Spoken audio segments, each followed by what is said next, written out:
ओम नमः शिवाय। स्वागत है आप सभी का हरि का पंचांग चैनल पर। आप सभी को हरियाली अमावस्या की बहुत बहुत शुभकामनाएं। आज इस वीडियो में आप सुनेंगे हरियाली अमावस्या की व्रत कथा। पौराणिक कथा के अनुसार एक समय एक राजा हुआ करते थे जो बहुत ही धर्मपरायण और पुण्य कर्म करने में बहुत ही विश्वास रखते थे। राजा की पत्नी थी, वह भी बहुत ही धार्मिक कार्यों में राजा का खूब साथ देती थी और सुबह राजा के उठने से पहले उठती और स्नान करके सबसे पहले तुलसी जी के पौधे में जल सींचती थी। फिर पूजा पाठ करके सूर्य भगवान को अर्घ दिया करती थी। राजा और रानी दोनों एक दूसरे से बड़े ही खुश थे। ऐसे ही उनका जीवन चल रहा था। एक दिन राजा ने रानी से कहा कि हम अपने महल में कोई पूजा का आयोजन करवाएं। तो एक दिन राजा ने रानी से कहा कि अपने महल में कोई पूजा का आयोजन करवाएं। तो रानी कहने लगे कि ज़रूर करवाइए, काफ़ी समय हो गया है, हमें हमारे महल में कोई भी पूजा का आयोजन नहीं किया गया है। तो राजा ने शुभ मुहूर्त निकलवाकर पूजा का कार्यक्रम रखवा दिया और कई तरह के मिष्ठान बनवाए। और पूजा के दिन राजा और रानी ने व्रत पालन करने का संकल्प भी लिया। लेकिन रानी को न जाने उस दिन पता नहीं बहुत ही जोरों की भूख लग गई। तो रानी ने पूजा के लिए तैयार की गई मिठाई में से थोड़ी सी मिठाई खा ली और किसी को कुछ भी नहीं बताया। जब राजा ने मिठाइयों को देखा तो राजा को पता चल गया कि मिठाई इसमें से खाई गई है, यानी कि पहले ही झूठी की गई है। तो राजा ने रानी से पूछा कि मिठाई को न जाने कौन झूठा कर गया है, अब इस मिठाई को अपनी पूजा में कैसे रखेंगे।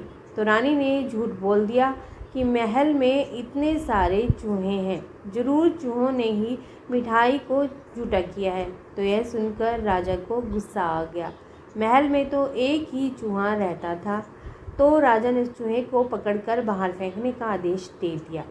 तो चूहे के ऊपर लगे आरोप से वह रानी से नाराज़ हो गया और सोचने लगा कि रानी ने मिठाई स्वयं खाई और मेरा नाम लिया है। इस बात की सज़ा तो रानी को भुगतनी चाहिए थी।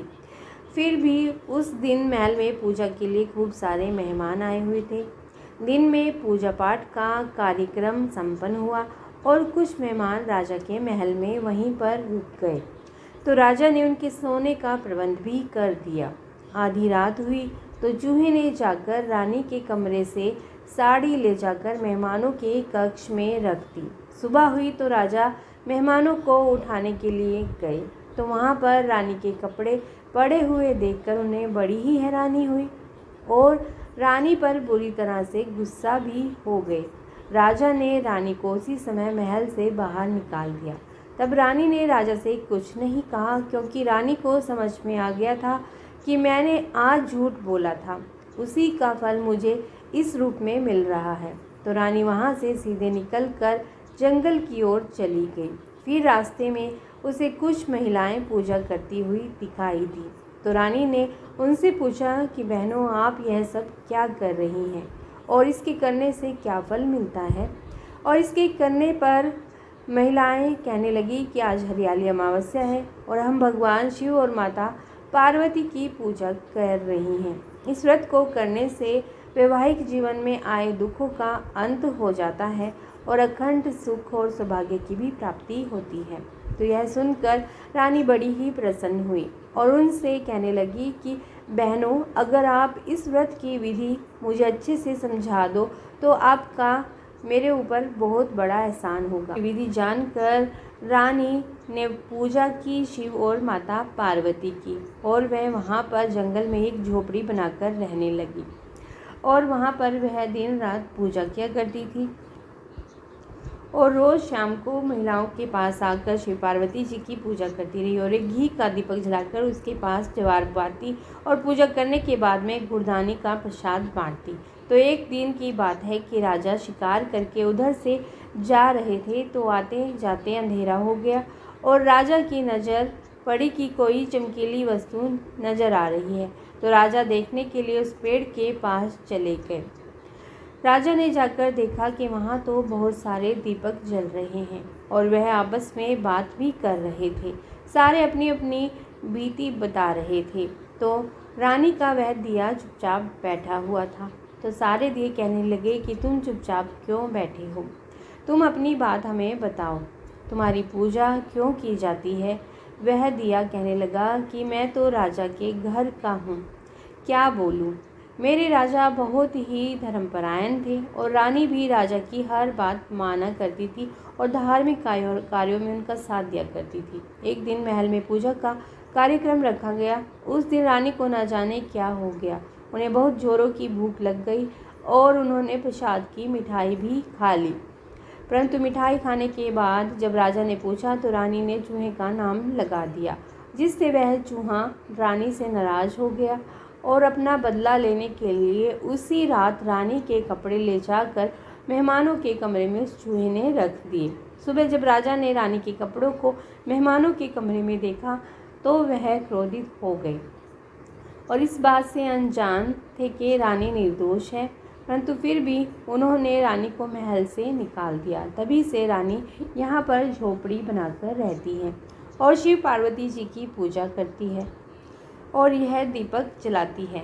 मैंने रानी को आशीर्वाद दिया है कि वह हमेशा खुश रहे, लेकिन राजा को जाकर कौन बताए कि रानी बेकसूर है, निर्दोष है। और राजा यह सारी बातें चुपके से सुन रहे थे। सच्चाई जानकर राजा को बड़ा ही दुख हुआ और वे रानी को इधर उधर ढूंढने लगे। रात्रि में कोई झोपड़ी नजर नहीं आ रही थी तो राजा वहीं पेड़ के पास सो गए। सुबह होने पर उठे तो उन्होंने देखा कि रानी कहाँ है। तो तलाश करने पर उन्हें घूमते घूमते दोपहर होने तक एक झोपड़ी दिखाई दी। तो उस झोपड़ी के पास जाकर राजा ने आवाज़ लगाई। फिर राजा की आवाज़ सुनकर रानी बहुत ही प्रसन्न हुई और खुशी से बाहर आई। फिर राजा ने कहा कि मुझसे बहुत बड़ी गलती हो गई है, मैंने सच्चाई जाने बिना ही आपको महल से बाहर निकाल दिया। तो रानी ने कहा कि महाराज, मुझे तो मेरे कर्मों का फल मिला है, इसमें आपका कोई भी दोष नहीं है। तो राजा रानी को लेकर घर आ गए। सारे नगरवासी बड़े ही प्रसन्न हुए, दोनों खुशी खुशी से रहने लगे। भगवान शिव और माता गौरी की कृपा से 9वें महीने रानी ने 2 जुड़वा पुत्रों को जन्म दिया और फिर वे दीर्घ काल तक जीवित रहे और अपने अपने जीवन के समस्त सुखों को भोग कर अंत में शिवधाम को चले गए। हे शिव शंकर महाराज, हे गौरी मैया, जैसे आपने रानी पर कृपा की वैसे ही सभी पर करना, सभी पर सुख सौभाग्य को बनाए रखना। प्रेम से बोलिए भगवान महादेव और माता गौरी जी की जय। अमावस्या की तिथि पर अमावस्या माता की कथा सुनी जाती है, तो आइए अब आप सुनिए अमावस्या माता की कथा। पौराणिक कथा के अनुसार एक गांव में सास और बहू अकेले रहते थे और उनका बेटा विदेश में कमाने के लिए गया हुआ था। सास और बहू बहुत प्रेम से रहते थे, दोनों एक दूसरे की देख रेख भी करते थे। एक दिन बहू ने खाना नहीं खाया, तब सास ने बहू से पूछा कि बेटा, आज तुमने खाना क्यों नहीं खाया। तब बहू कहने लगी कि सासू माँ, मेरा अमावस्या माता का व्रत है, इसीलिए मैंने खाना नहीं खाया। तब सास ने कहा कि बहू, यह व्रत क्या होता है और इस व्रत को करने से क्या फल मिलता है, यह मुझे भी समझाओ। तब बहू कहने लगी कि सासू माँ, अमावस्या माता का व्रत करने से बहुत पुण्य मिलता है, घर में अन्न धन बना रहता है, सुख शांति बनी रहती है और अटल सुहाग मिलता है, पुत्र की प्राप्ति होती है।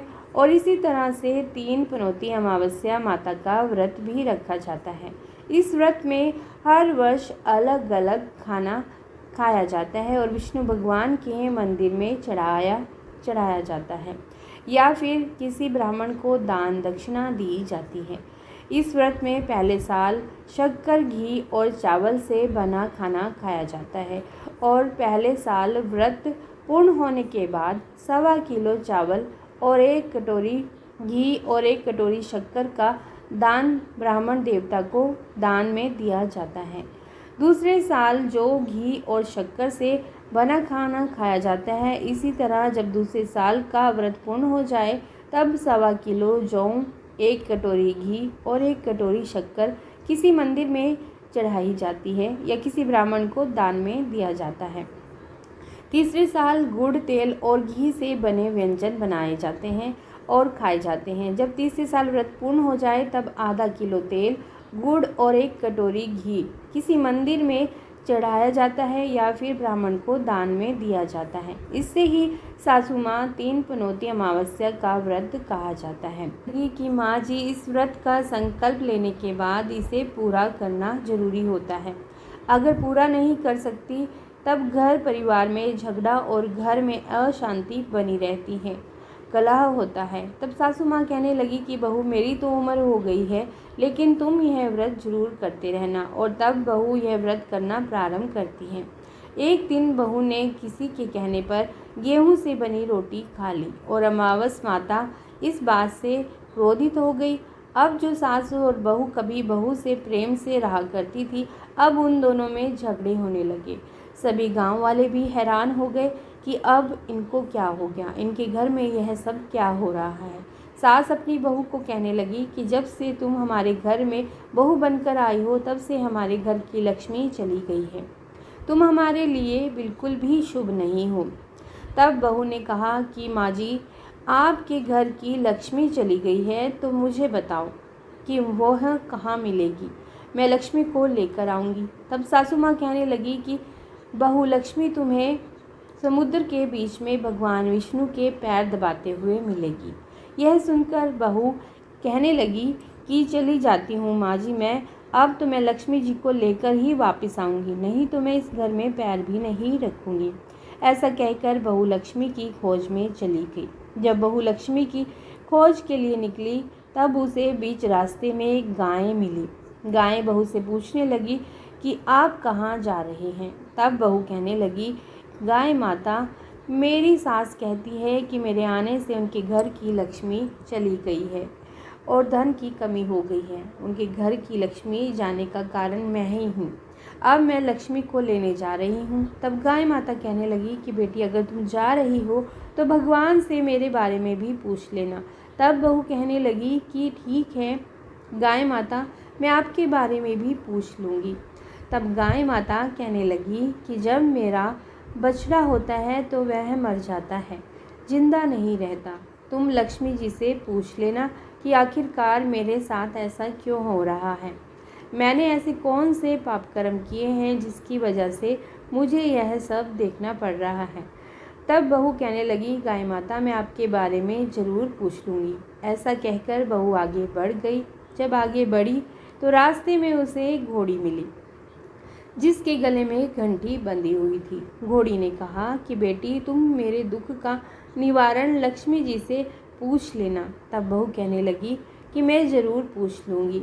ऐसा कहकर बहू आगे बढ़ गई। बहू को एक अंधा और बहरा बुजुर्ग मिला। उसने भी बहू से अपनी समस्या के निवारण के लिए पूछने को कहा। तब बहू उसकी समस्या भी भगवान से पूछने को कहकर आगे बढ़ गई और जाते ही बहू को एक बूढ़ी औरत मिली जो कि हाथ और पैर से अपाहिज थी। उसने भी बहू से कहा कि बेटी, जब तुम भगवान से मिलो तो उनसे पूछना कि आखिरकार मैं अपाहिज क्यों हुई, ऐसे मैंने कौन से कर्म किए थे। तब बहू उसकी समस्या पूछने के लिए तैयार हो गई और फिर आगे बढ़ गई। आगे जाते जाते बहू बहुत थक गई और एक आम के पेड़ के नीचे बैठ गई। आम का पेड़ बड़ा खुश होकर बहू से पूछने लगा कि बेटी, तुम कहाँ से आई हो और कहाँ जा रही हो। तब बहू कहने लगी कि वो लक्ष्मी जी को लेने जा रही है। तब पेड़ भी अपनी समस्या भगवान से पूछने के लिए कहने लगा कि मेरे पेड़ पर लगे हुए आम खट्टे ही क्यों होते हैं, इस बारे में बहू रानी भगवान से ज़रूर पूछ लेना। तब बहू पेड़ की समस्या लेकर आगे बढ़ गई। थोड़ी दूर जाने पर बहू को एक तलाई मिली। वह भी बहू से कहने लगी कि बहू, तुम भगवान से पूछना कि मेरी तलाई का पानी इतना मैला क्यों है, कोई यहाँ आकर पानी नहीं पीता। तब बहू कहने लगी कि मैं ज़रूर पूछ लूँगी। ऐसा कहकर बहू आगे बढ़ गई। बहुत दिनों से जंगल में चलते चलते बहू थक गई तो उसे भूख भी लग गई थी, लेकिन खाने को कुछ भी नहीं था। तो वह भूख और प्यास से बेचैन हो गई और जंगल में बेहोश हो गई।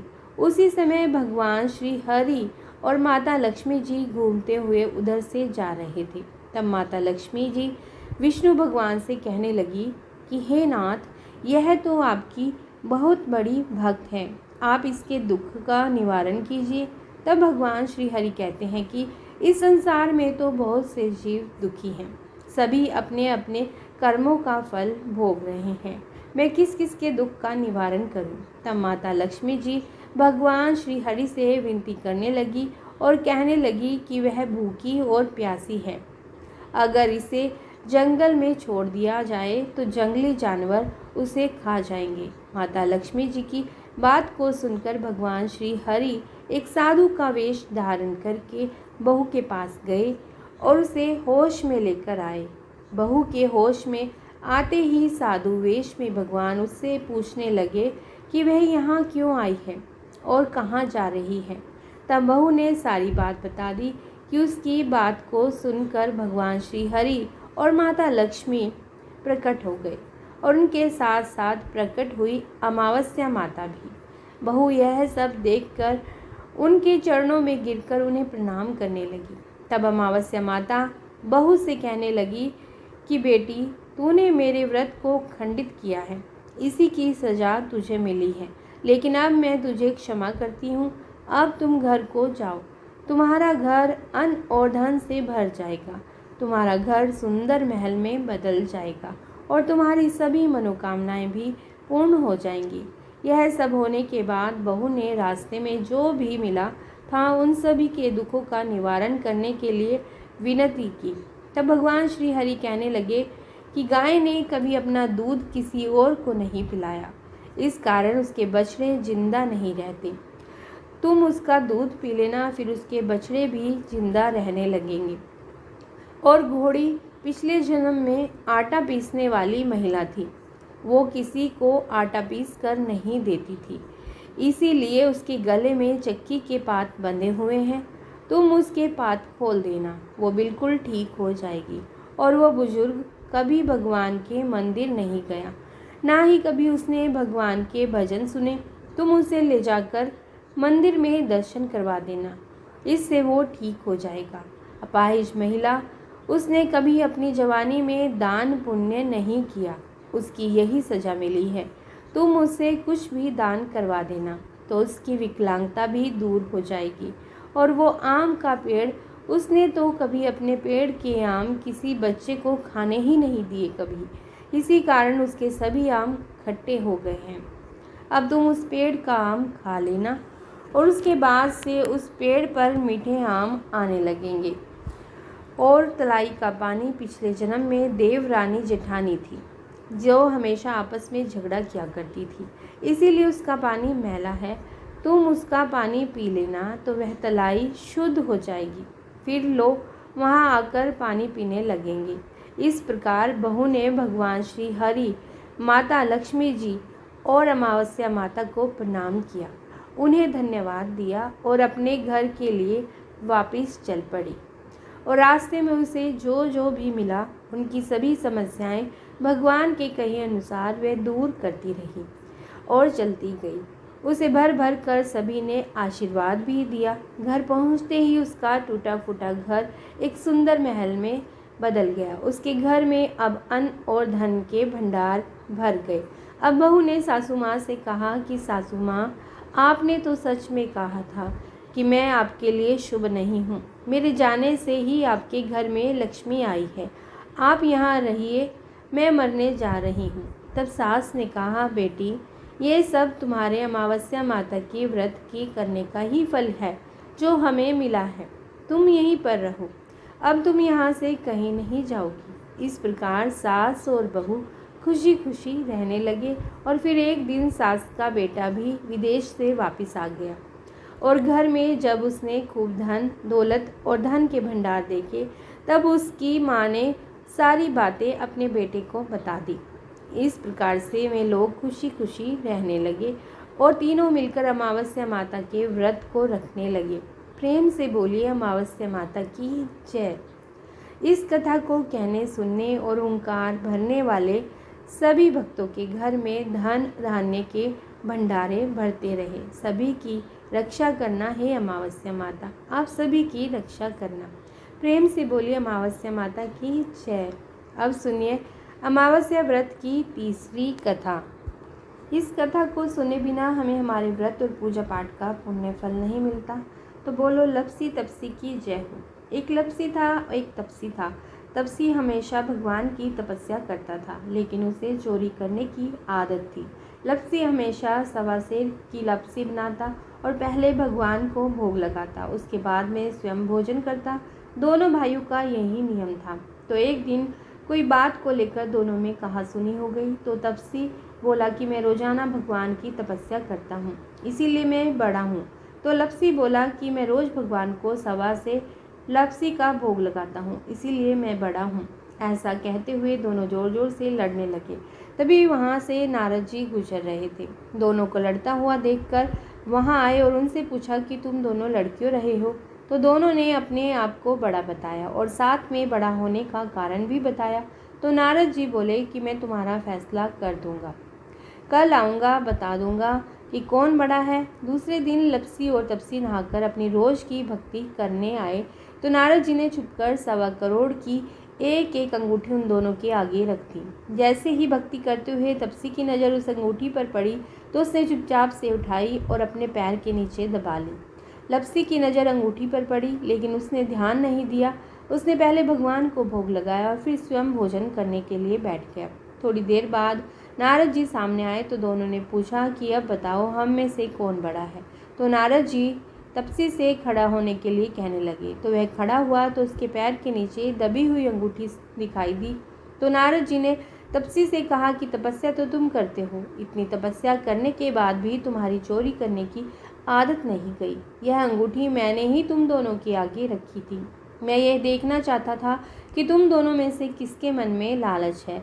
तो तूने किसके मन में लालच आया है। तूने तो अंगूठी दिखाई पड़ते ही जड़ से अपने पैर के नीचे दबा ली। लेकिन लपसी का ध्यान अंगूठी पर जाने के बाद भी लपसी ने अंगूठी को ना ही उठाया और ना ही ध्यान किया। उसने सिर्फ अपने भगवान जी में ही ध्यान रखा, उन्हें भोग लगाया और बाद में स्वयं भोजन करने लगा। इसीलिए लपसी बड़ा है और तुम्हें तुम्हारी तपस्या का कोई भी फल नहीं मिलने वाला। जितनी चाहे मर्जी तुम तपस्या कर लो, तुम्हें इसका कोई भी फल नहीं मिलेगा। तो तपसी को यह सुनकर बहुत ही दुख हुआ और वह शर्मिंदा होकर नारद जी से माफ़ी मांगने लगा और कहने लगा कि आज तक की मेरी गलती माफ़ कर दो और मुझे बताइए कि मुझे मेरी तपस्या का फल कैसे मिलेगा। आज के बाद कभी भी मैं चोरी नहीं करूँगा। तो नारद जी ने कहा कि यदि कोई गाय और कुत्ते की रोटी नहीं बनाएगा तो उसका फल तुझे मिलेगा। यदि कोई आदमी ब्राह्मण को भोजन करवाकर उसे दक्षिणा नहीं देगा तो उसका फल भी तुझे ही मिलेगा। किसी को सूट और साड़ी देकर उसके ऊपर कोई दक्षिणा नहीं रखेगा तो उसका फल भी तुझे ही मिलेगा। अगर कोई व्यक्ति दिए से दिया जलाएगा तो उसका फल भी तुझे ही मिलेगा। और यदि कोई औरत आंगन लीप कर चौका नहीं लिपेगी तो उसका फल भी तुझे ही मिलेगा। यदि कोई व्रत कथा में सारी कहानी सुन ले लेकिन तुम्हारी कहानी ना सुने तो उसका फल भी तुझे ही मिलेगा। उसी दिन से हर व्रत कथा और कहानी के साथ लपसी तपसी की कहानी कहीं और सुनी जाती है। कथा सुनने के बाद में कहना चाहिए कि लपसी का फल लपसी को मिले, तपसी का फल तपसी को मिले। हमारे व्रत का और हमारे पूजा पाठ का फल हमें पूजा अर्चना करने और पीपल के पेड़ की परिक्रमा करने से मनोवांछित फल की भी प्राप्ति होती है तथा परिवार के सदस्यों पर भगवान विष्णु जी का आशीर्वाद भी बना रहता है। तो बोलिए भगवान श्री विष्णु भगवान की जय, माता लक्ष्मी जी की जय। बोलो भगवान शिव शंकर और माता पार्वती की कथा यदि आपको पसंद आई हो तो वीडियो को लाइक कीजिए, शेयर कीजिए, कमेंट में भगवान उमा महेश्वर भगवान श्री लक्ष्मी नारायण जी की जय भी जरूर लिखिए और चैनल को भी